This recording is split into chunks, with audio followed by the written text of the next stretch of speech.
C'est vrai ici. Mais c'est pas normal.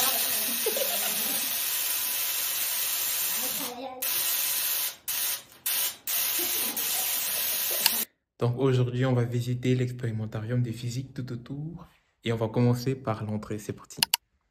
Donc ici, on a une manip qui nous parle du référentiel galiléen. Donc on va mettre une bille, on fait avancer la bille. Ensuite, on demande si la bille tombe plutôt au milieu ou à l'arrière. Première loi de Newton, on a un arc où on calcule la conservation d'énergie. Ici, courbe brachistochrone, la courbe qui minimise le temps de trajet entre deux points. Ici, corps en chute libre, tube à vide, poussée d'Archimède dans l'air, transformation d'énergie du vent en énergie cinétique. La portance, les référentiels galiléens et la loi d'addition des vitesses. J'ai fait une vidéo dans ma vlog précédent. Ici, changement des saisons, rotation de la Terre, les chocs, les collisions, fluide non newtonien, énergie potentielle encore. Ça, c'est tout ce qui est mécanique. Ça, c'est la salle mécanique avec la poussée d'Archimède et tout ça. Ensuite, on a la salle acoustique. On a tout ce qui est acoustique ici. Tout ce qui est acoustique, son, vibration, fréquence, tout ça. Bon. On a des échos, communication, écho. C'est bien équipé. Il y a quand même... Ici, on a la salle électromagnétique. Ou alors électricité. On a des petits circuits. Très fun ici. Salle électricité, courant. Voilà. On a quand même des dispositifs ici. On a des potentiels, condensateurs. On a la fameuse cage de Faraday qui a été déplacée. Aïe, aïe, aïe. On a déplacé la cage de Faraday. Bizarre. Ensuite, pam, pam, pam, pam, pam.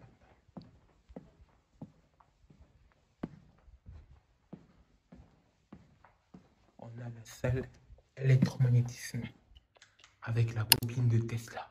Un jour, je vais faire une manip où je vais vous présenter la bobine de Tesla. On a le champ magnétique, beau petit champ magnétique.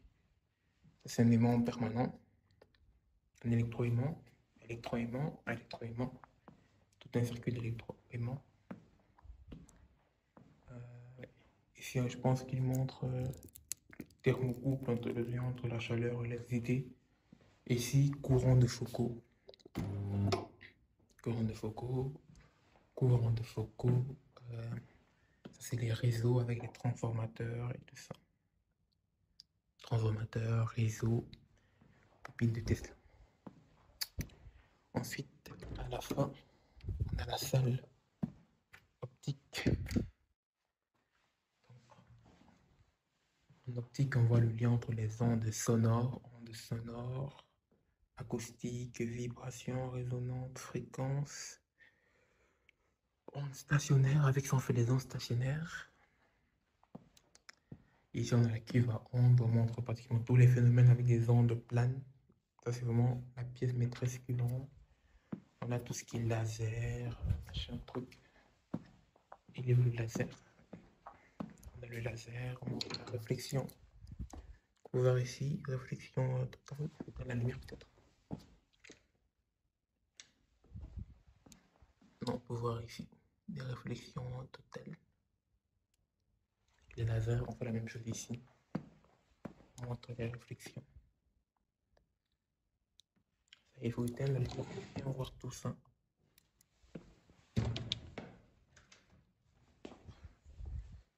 On voit ici les réflexions totales.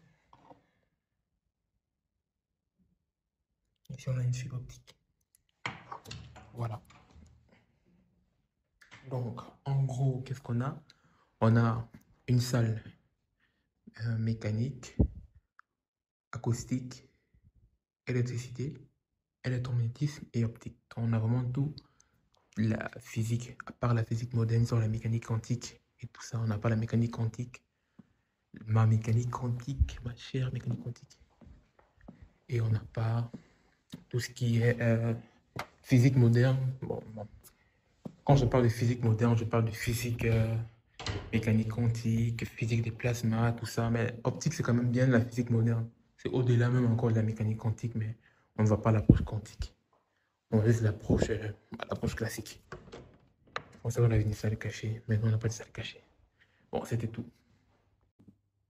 Donc, je ne sais pas si ça se voit, mais je vais vous montrer comment est-ce qu'on fait un circuit, un branchement en série et en parallèle avec le circuit qui est ici. Donc, pardonnez-moi pour le cadre, parce que je n'ai pas encore un bon statif pour placer la caméra, mais on va faire avec. On va essayer de rendre ça assez visible. Donc. Qu'est-ce qu'on a? Donc ici, on a le point positif. Je vais brancher ça ici. Hop. Et hop. Et ce que je vais faire, je vais refermer mon circuit. Voyons voir ce que ça donne. Hop. Donc si vous regardez bien, j'ai qu'il de la borne positive. Je passe ici et je referme mon circuit sur la borne négative. Donc ici, j'ai la lumière qui est allumée. Je peux créer, je peux passer à travers l'intérieur. Donc si je vais mettre les deux en série, on va faire ça.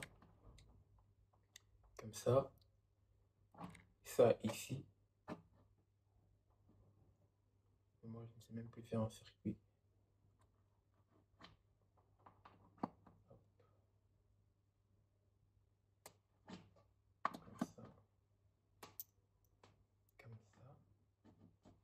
Et comme ça.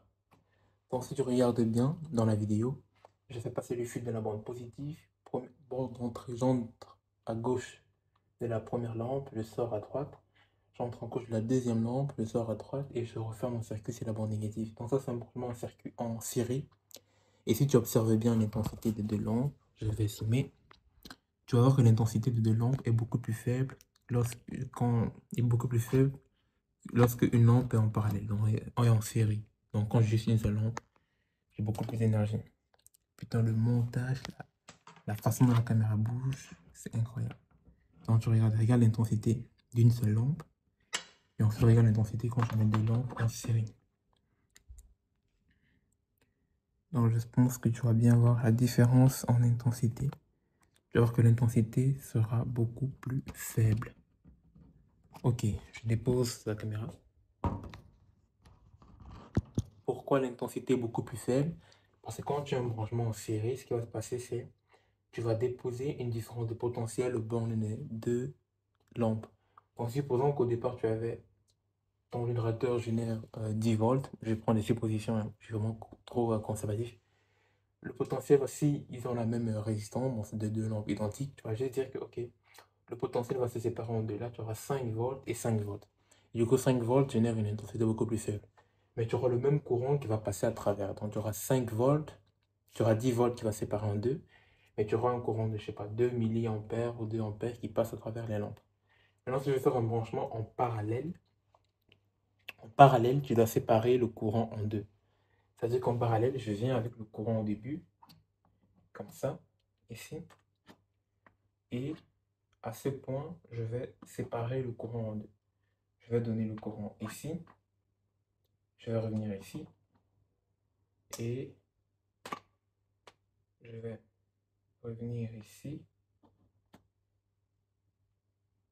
Comme ça. Les deux vont se rejoindre plutôt. Ça, c'est beaucoup plus simple. Hop. Hop. Bon, ça, c'est un branchement. Ça, c'est en parallèle. Et si tu regardes le branchement en parallèle, tu vois que l'intensité est aussi grande que quand j'avais juste une seule lampe. Et c'est beaucoup plus grande que dans le branchement en série. Parce que quand tu fais un branchement en parallèle, tu sépares le courant en deux, mais la différence de potentiel est la même pour les deux lampes. Donc si j'avais 10 volts au niveau de mon générateur, j'aurais 10 et 10. Dans un branchement en parallèle, tu ne sépares pas la tension, mais tu sépares le courant. Dans un branchement en série, tu sépares la tension, mais tu ne sépares pas le courant. Donc comment est-ce que je peux vous démontrer que le branchement est parallèle? Je vais connecter tout ça maintenant à un interrupteur.